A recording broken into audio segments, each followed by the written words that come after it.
Hi hello friends, welcome back to the channel. ಇವತ್ತಿನ recipe ಬಂದು ಹೆಸರುಬೇಳೆ ಪಾಯಸ ಹೇಗೆ ಮಾಡೋದು ಅಂತ ನೋಡೋಣ ಬನ್ನಿ. ಮೊದಲಿಗೆ ಒಂದು ಪಾತ್ರೆಗೆ 1 ಕಪ್ ಆಗುವಷ್ಟು ಹೆಸರುಬೇಳೆನ ತೊಗೊಂಡಿದ್ದೀನಿ.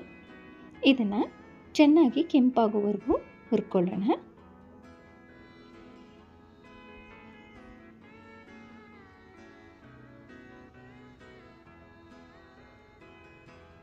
ನೋಡಿ, ಈಗ ಕೆಂಪಾಗ್ತಾ ಇದೆ.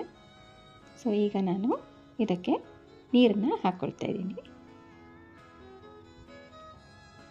ನೀರು ಬೇಯೋದಕ್ಕೆ ಎಷ್ಟು ಬೇಕೋ ಅಷ್ಟು ಹಾಕ್ಕೊಂಡಿದ್ದೀನಿ.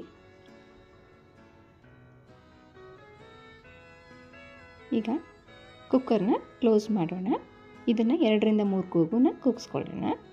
ಅದು ಕೂಗ್ತಾ ಇರಲಿ. ಅಷ್ಟರೊಳಗೆ ಇನ್ನೊಂದು ಕಡೆ ನಾವು ಒಂದು ಮಿಕ್ಸಿಗೆ ಒಂದು ಅರ್ಧ ಕಪ್ ಆಗುವಷ್ಟು ಕಾಯಿ ತುರಿ, ಒಂದು ಏಲಕ್ಕಿ, ಅರ್ಧ ಚಮಚ ಗಸಗಸೆಯನ್ನು ಹಾಕ್ಕೊಂಡು ಚೆನ್ನಾಗಿ ನುಣ್ಣಗೆ ರುಬ್ಕೊಂಬರೋಣ. ಈಗ ನಂತರದಲ್ಲಿ ಇನ್ನೊಂದು ಪಾತ್ರೆಗೆ 1 ಕಪ್ ಆಗುವಷ್ಟು ಬೆಲ್ಲವನ್ನು ನಾನಿಲ್ಲಿ ತಗೊಂಡಿದ್ದೀನಿ. ನೋಡಿ, 1 ಕಪ್ ಬೆಲ್ಲ 1 ಕಪ್ ನೀರನ್ನು ಹಾಕ್ಕೊಂಡಿದ್ದೀನಿ. ಇದು ಬೆಲ್ಲ ಚೆನ್ನಾಗಿ ಕರಗೋವರೆಗೂ ಅದನ್ನು ಕುದಿಸ್ಬೇಕು.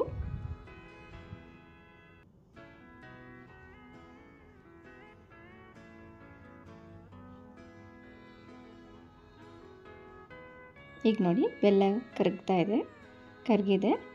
ಸೊ ಈ ಟೈಮಲ್ಲಿ ನಾವು ಈಗ ರುಬ್ಬಿದಂಥ ಮಿಶ್ರಣ ಏನಿದೆ ಅದನ್ನು ಹಾಕ್ಕೊಳ್ಳೋಣ.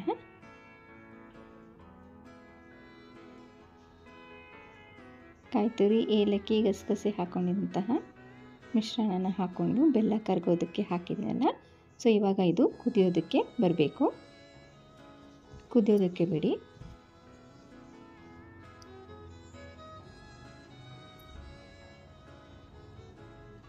ಈಗ ನೋಡಿ, ಕುದೀತಾ ಇದೆ. ಇವಾಗ ನಾವು ಹೆಸರು ಬೇಳೆಯನ್ನು ಬೇಯಿಸ್ಕೊಂಡಿದ್ನಲ್ಲ, ಸೊ ಅದನ್ನು ಹಾಕ್ಕೊಂಡಿದ್ದೀನಿ. ಈಗ ಇದು ಕೂಡ ಚೆನ್ನಾಗಿ ಕುದಿಯಬೇಕು.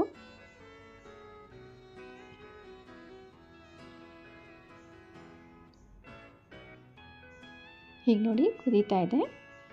ಈಗ ಇದಕ್ಕೆ ನಾವು ಸ್ವಲ್ಪ ಹಾಲನ್ನು ಸೇರಿಸ್ಕೋಬೋದು. ಹಾಲನ್ನ ಹಾಕ್ಕೊಂಡಿದ್ದೀನಿ. ಸೊ ಈಗ ಇದನ್ನ ಸ್ವಲ್ಪ ಬೇಯೋದಕ್ಕೆ ಬಿಡೋಣ.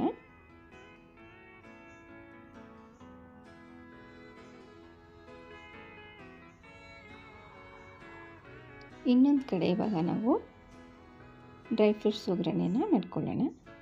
ಒಂದು ಪ್ಯಾನ್ಗೆ ತುಪ್ಪನ ಹಾಕ್ಕೊಂಡಿದ್ದೀನಿ.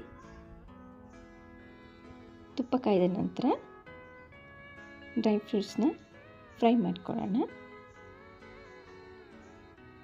ಪಾಯಸ ತಿನ್ನುವಾಗ ಗೋಡಂಬಿ, ದ್ರಾಕ್ಷಿ ಎಲ್ಲ ಬಾಯಿಗೆ ಸಿಕ್ಕಿದರೆ ತುಂಬಾ ಟೇಸ್ಟಿಯಾಗಿರುತ್ತೆ.